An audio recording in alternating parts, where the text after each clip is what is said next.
Hello guys, good morning. I am Urmila ma'am from my कॉन school GGC. तो guys आज हम पढ़ेंगे 5th class subject Hindi lesson number 7 बालक का स्वप्न। इसमें एक जो बालक है वो सपना देखता है तो उसके बारे में बताया इस पार्ट में। किसी सेठ के यहाँ एक लड़का नौकरी करता था। कोई सेठ था जिसके यहाँ एक लड़का नौकरी करता था, काम करता था। एक रात्रि स्वप्न में वो चिल्ला उठा और एक रात में उसको कुछ सपना आया और वो सपने में चिल्ला उठा, अहो मेरा भाग्य। तो सपने में उसने कुछ ऐसा देखा जिससे वो बोला, अहो मेरा भाग्य। सेठ ने ये सुन बालक को जगा कर पूछा, और सेठ ने जब ये सुना तो उसने बालक को जगाया और पूछा, अरे क्यों चिल्ला रहा था? लड़का कहने लगा, यूं ही कोई खास बात नहीं है। तब लड़के ने कहा कि यूं चिल्लाने लग गया, कोई कुछ खास बात नहीं है। अगले दिन सेठ ने उस लड़के से स्वप्न की बात पुनः पूछी, और अगले दिन जब सुबह हुई तो फिर वो सपने की बात उस लड़के से पुनः दोबारा पूछी। वो टाल गया, फिर भी उसने टाल दिया, बहाना बना दिया। उस दिन से बालक छिपकर पढ़ने लगा, और उसी दिन से सपने में जब बालक ने ऐसा देखा तो उसने क्या छिपकर पढ़ाई करने लगा।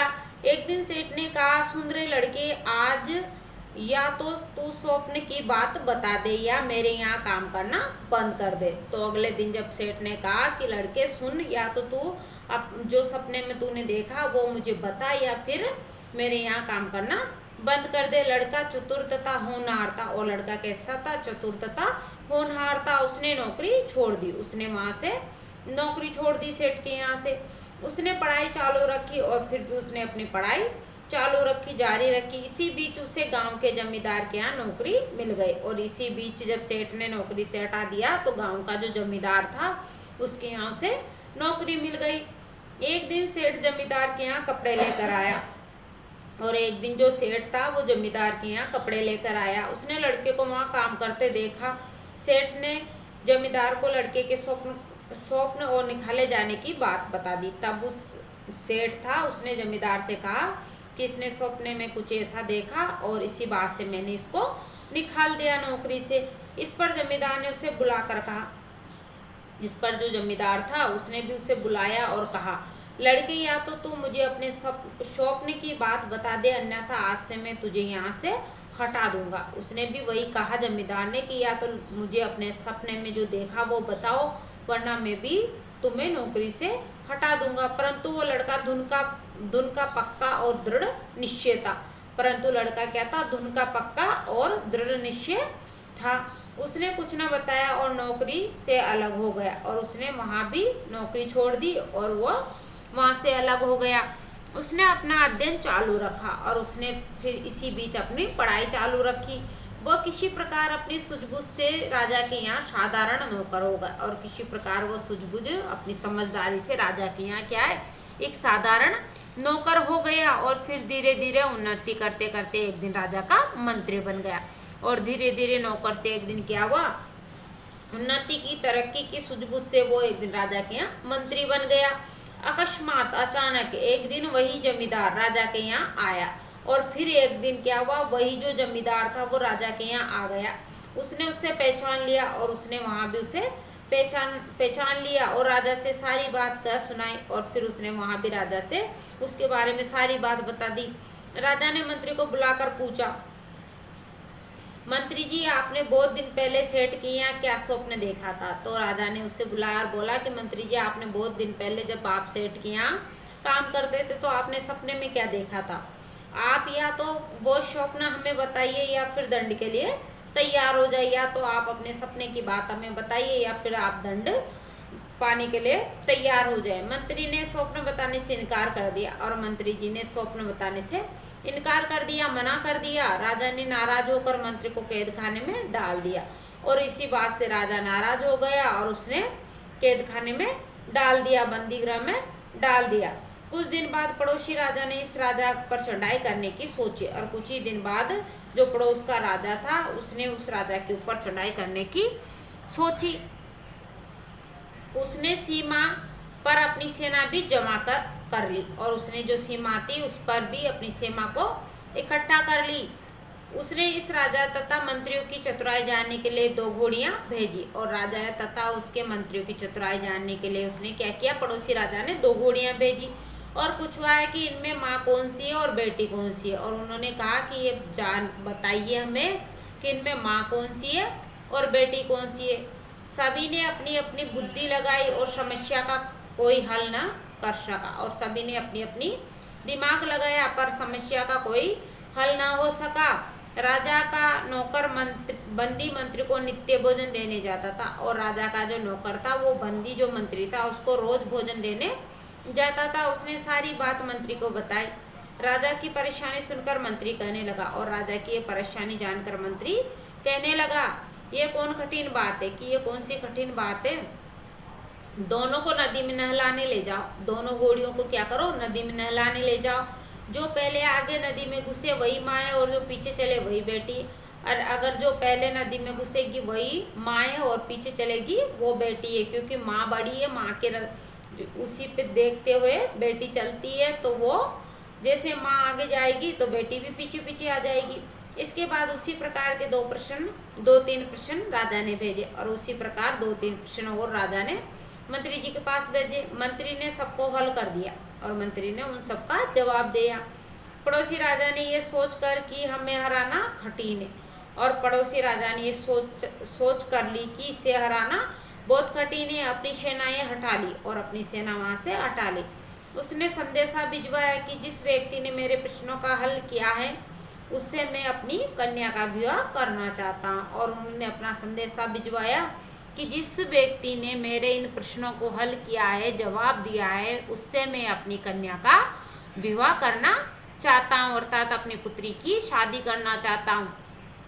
इस समाचार से राज्य भर में सनसनी फैल गई, और ऐसे समाचार से क्या है, राज्य भर में सनसनी फैल गई, बातें होने लगी।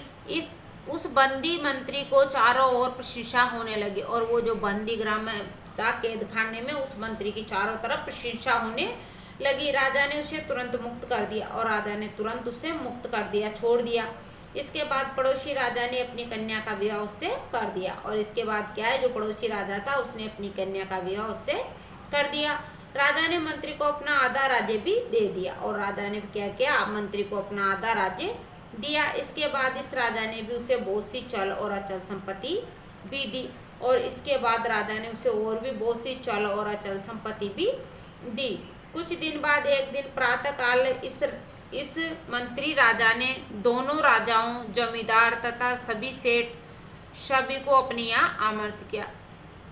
और शादी होने के कुछ दिन बाद ही एक दिन क्या किया, प्रातः काल सुबह का समय था, तो मंत्री राजा ने दोनों राजाओं, जो राजा थे, जमींदार और सेठ को, सभी को अपने यहाँ आमंत्रित किया, अर्थात अपने यहाँ बुलाया। जब वे सभी यहाँ वहाँ उपस्थित हुए तो उस समय वो मंत्री राजा पलंग पर महल के विशाल एवं सुसज्जित कक्ष में लेटे थे। और उस समय वो जब वहाँ आए तो जो मंत्री राजा था वो तक क्या था, महल में जो पलंग था विशाल और सभी तरह से सुसज्जित अर्थात सजावट युक्त कक्ष में लेटे थे।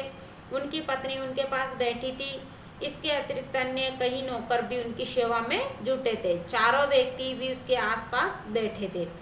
तब उस मंत्री राजा ने कहा, यही दृश्य जो आप लोग इस समय यहाँ देख रहे हैं मैंने स्वप्न में देखा था। तब उस मंत्री राजा ने कहा कि ये जो दृश्य इस समय आप देख रहे हो यही मैंने सपने में देखा था, और तभी मैं स्वप्न में चिल्लाया था, और तभी मैं ये देखकर सपने में चिल्लाया था, अहो मेरा भाग्य, ऐसा भाग्य। तभी मैंने कहा था कि अहो मेरा ऐसा भाग्य।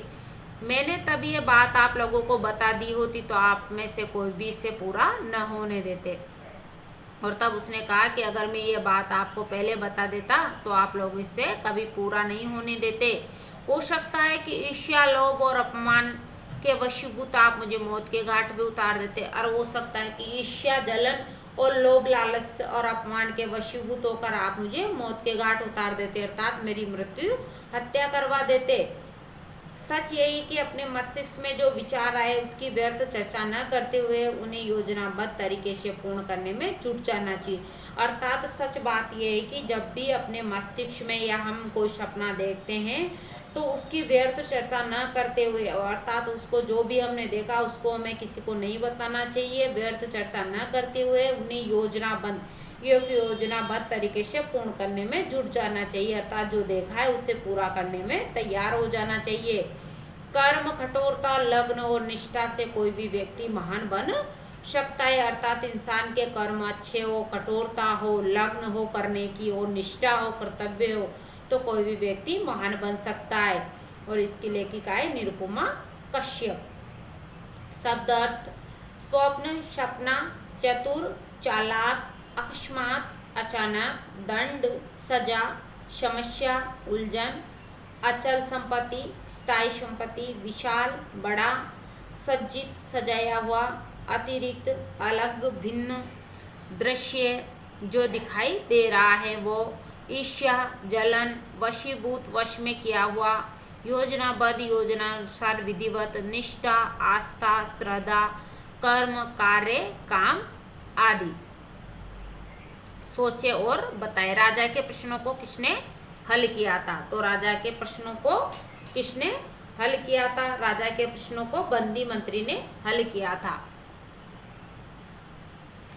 सेठ ने पहली बार स्वप्न की बात बालक से कब पूछी थी? सेठ ने जब पहली बार बालक से स्वप्न की बात कब पूछी थी? तो सेठ ने पहली बार स्वप्न की बात बालक से तब पूछी जब वो रात्रि में सपने में चिल्ला उठा था। जब उसने सपना देखा था और वो रात्रि में चिल्ला उठा था, तब उसे उठाकर सेठ ने पूछा था।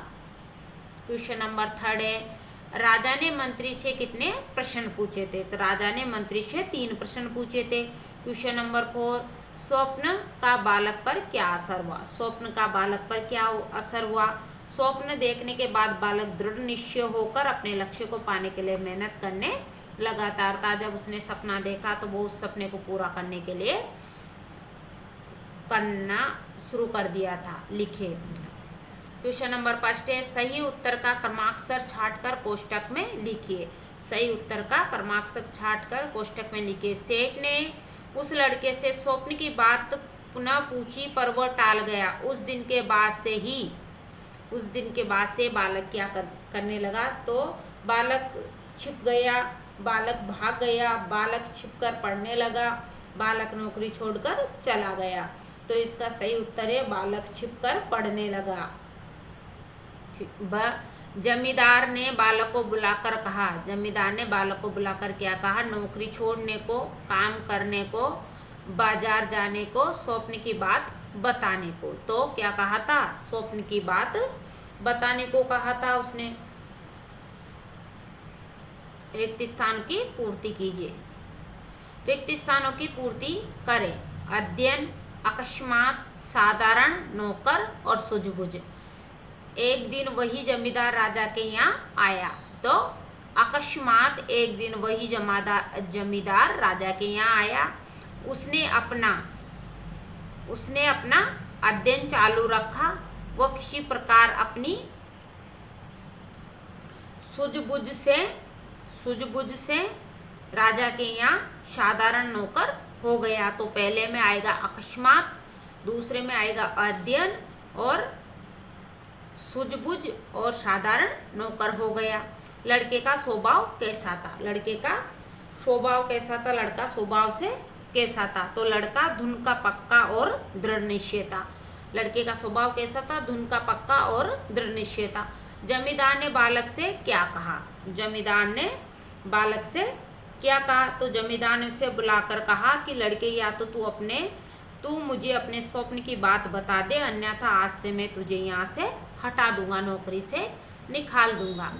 क्वेश्चन नंबर 5, पड़ोसी राजा ने दो घोड़ियों को क्यों भेजा था? पड़ोसी राजा था, उसने 2 घोड़ियों को क्यों भेजा था? तो इसका उत्तर है, पड़ोसी राजा ने 2 घोड़ियों को इसलिए भेजा था क्योंकि वो इस राजा तथा मंत्रियों की चतुराई जानने के लिए उसने 2 घोड़ियां भेजी थी। राजा की तथा मंत्रियों की चतुराई जानने के लिए 2 घोड़ियां भेजी थी। क्वेश्चन नंबर 6 है, राजा ने मंत्री जी को क्या धमकी दी? राजा ने मंत्री जी को क्या धमकी दी?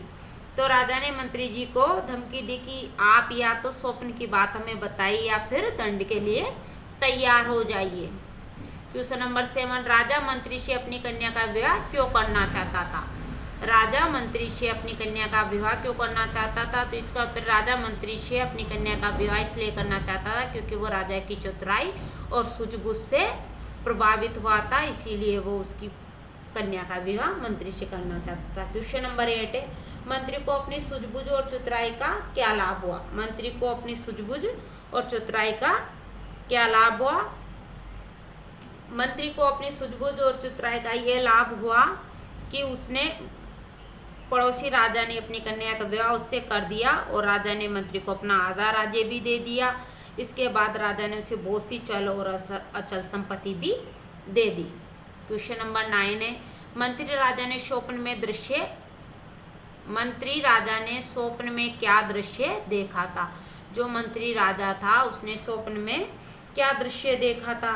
तो मंत्री राजा ने स्वप्न में दृश्य देखा था कि मंत्री राजा पलंग पर महल के एक विशाल एवं सुसज्जित कक्ष में लेटे थे। उन्होंने सपने में देखा था कि वो एक मंत्री राजा जो पलंग पर महल में एक विशाल सुसज्जित कक्ष में लेटे थे, उनकी पत्नी उनके पास बैठी थी। इसके अतिरिक्त अन्य कई नौकर उनकी सेवा में जुटे थे और चारों व्यक्ति उसके पास बैठे थे, अर्थात बहुत सारे नौकर उनके आसपास थे और वो चारों जो सेठ और जमींदार और दोनों राजा उनके पास बैठे हुए थे।